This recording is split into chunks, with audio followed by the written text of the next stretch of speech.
Alright, fully active, ladies and gentlemen, down with the sickness. This is gonna be a brutally open and honest and a little bit blunt video about how do we treat sicknesses, how do we prevent them, and once we are into them, just like me right now, in the phase of recovering, how do we train physically, how do we perform the best at business as possible, and do we even need to perform our best? So let's get into that. As you can see right now, I'm sipping on some like honey and chamomile tea instead of a protein shake that you might expect from me, or a nice red wine.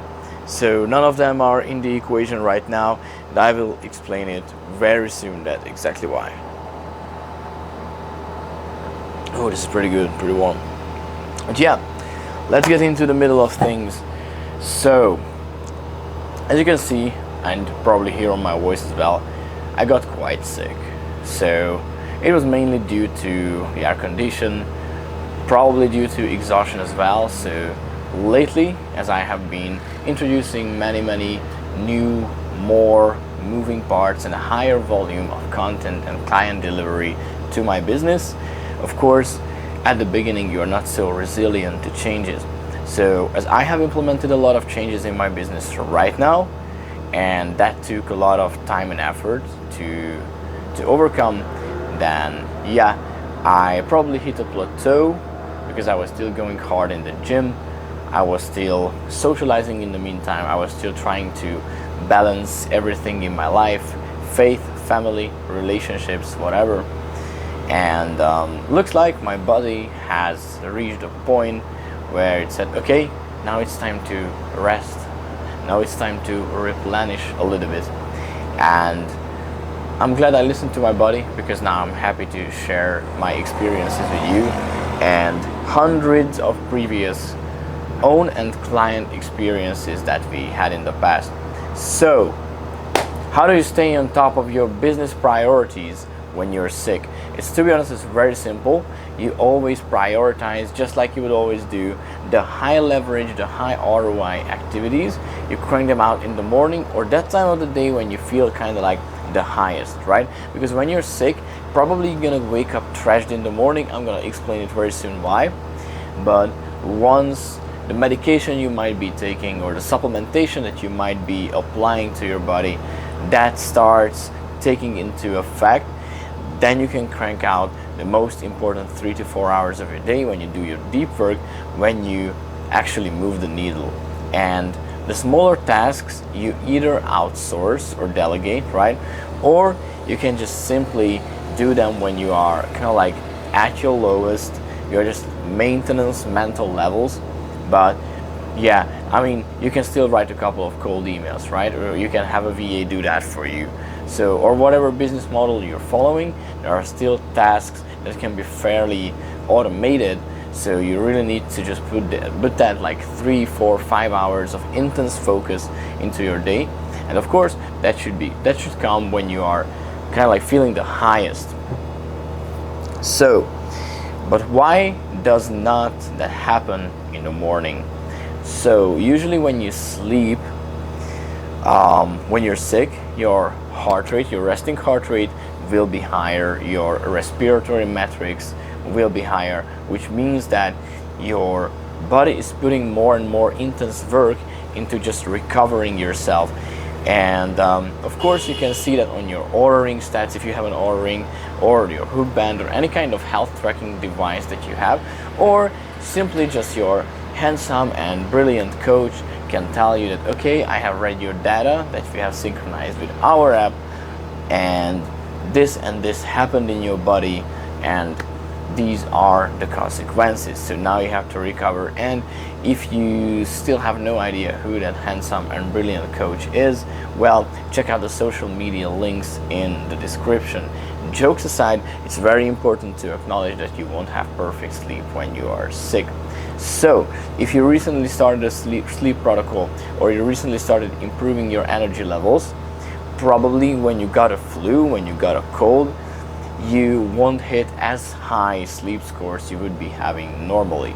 But In return, sometimes you would sleep even deeper, but you can expect your sleep to be more fragmented. So you will wake up more often, you will find it a little bit harder to fall asleep sometimes. It depends on the nature of the sickness that you are having currently. But now that we talked about business, now that we talked about sleep and energy levels, let's talk about training, because this is what you guys, most of you get worried about. That, okay, can I train when I'm actually sick? Well, depends on how serious the sickness is. If you have no fever, I would say you can do your training sessions at around 70 to 80% of your normal workload. So you're lifting, for example, 70 to 80% less weights, or you are doing 70 to 80%, or sorry, 20 to 30% less reps on, for example, bodyweight exercises. So you are using 70 to 80% of your usual workload. Just making sure my throat doesn't dry out in the meantime, right? So that's very simple. If you have fever, skip the trainings, but I do still encourage some type of movement, so your body doesn't fall into the state of, I don't want to get out of bed, and as soon as I get out of bed, I get fatigued, I get overwhelmed, really tired. You don't want to be in that state. You want to make sure that once, for example, if you're like taking an anti-inflammatory drug or a painkiller or whatever, then once it starts taking effect, immediately stand up and just go for a walk. If it is needed, just walk indoors. Get a couple of thousand steps in.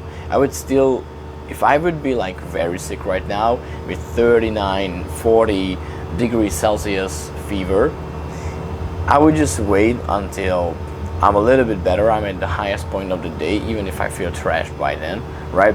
I would just wake up and do at least 6,000 steps per day. And I would make sure I get enough sunlight, because sunlight heals. It helps you with your cell recovery, your testosterone levels, and your immune system. Obviously, vitamin D. So, at least 20 to 30 minutes of sunlight a day. And I would say mix the useful with the fun, or hit two birds with one stone, or however you like to say it. Go out in the sunlight, get your steps in, come back, and then you can lay in bed all day long. When it comes to nutrition and food, it is really worth like taking a little bit back from the overall portion sizes, like the overall amount of food that you're eating throughout the day. But what really matters is that you still take care of hydration, probably even more than before, because when you're sick, you can expect to lose some water weight. So it's not muscle that you're losing. Okay, you might look flatter and a little bit more depleted by the end of the sickness if it is a little bit longer lasting, let's say 2 weeks, but anything less than 2 weeks, you're not supposed to lose muscle mass. You're not losing muscle mass. Glycogen, so carbs, are emptying out of your muscles. The water is being flushed out of your muscles, and of course, you will appear a little bit smaller, a little bit flatter. But what really matters is that if you hydrate well, drink enough water, or drink enough chamomile tea or whatever, usually like 1 liter for every 45 pounds of your body weight, then you will be good and you will recover faster, because hydration has never been more important, especially when you're sick. So evaluate everything accordingly, right? So you can perform well in your business when you're sick if you keep the guidelines and you prioritize deep work. And of course, if you have leverage, if you have the leverage of outsourcing, if you are playing it at a higher level, right? Okay, sleep-wise, you can expect your sleep to worsen a little bit in quality, but there are many ways to measure that actually. And when it comes to training, if fever, okay, let's go for the weighted workouts. Or if you have fever, let's not go for the weighted workouts, only walk and keep yourself fairly active, go out in the sunlight. And if you do not happen to have fever, apply 20 to 30% load on all of your exercises, all of your movements. So if all of these are sorted, then, well, I would just disclaim this is not medical advice. Take back a little bit from food. You won't need that much, as you won't be moving as much, won't be burning as many calories, and take care of hydration. Again, this is not medical advice, but if it would be very helpful for you, because my incentive for you is to be healthy, lean, and energetic for a lifetime. A doctor's incentive is you coming back and back and back and back. Same goes for the pharmaceutical industry. And before I get cancelled, I wouldn't talk too much more about that. I respect those guys who make pharmaceuticals that are actually effective and cure the root cause of a sickness. I respect doctors who have the incentive of really curing people and treating the root cause of certain conditions and sicknesses. But we know that in majority of the world today, that's not the case. So I would just share my experiences today and my clients' experiences. If you look through my social media, you can see apparently it works, apparently this is effective. And even when I'm sick, well, I guess I'm not looking that shit. I'm not looking that unhealthy. And I can assure you, most of my life functions are still working amazing. But thanks for worrying. So, guys, hopefully you found this video valuable. Again, sorry for my voice and not being at the top of the top today, but I think I managed to apply all of my teachings. Otherwise I wouldn't be talking about these, and I managed to put in the deep work in what I wanted to, and now I just do this video for enjoyment, for your entertainment and education, guys. So really hope that you enjoyed this one. If you did so, let me know your comments, let me know your thoughts below in the comments, and hit the like button, subscribe, and share this with your sick friends who are laying in bed right now and thinking about, if only I could train again. Maybe you shouldn't. Maybe you should stay in bed and just go for a quick walk. Thank you guys. See you next time.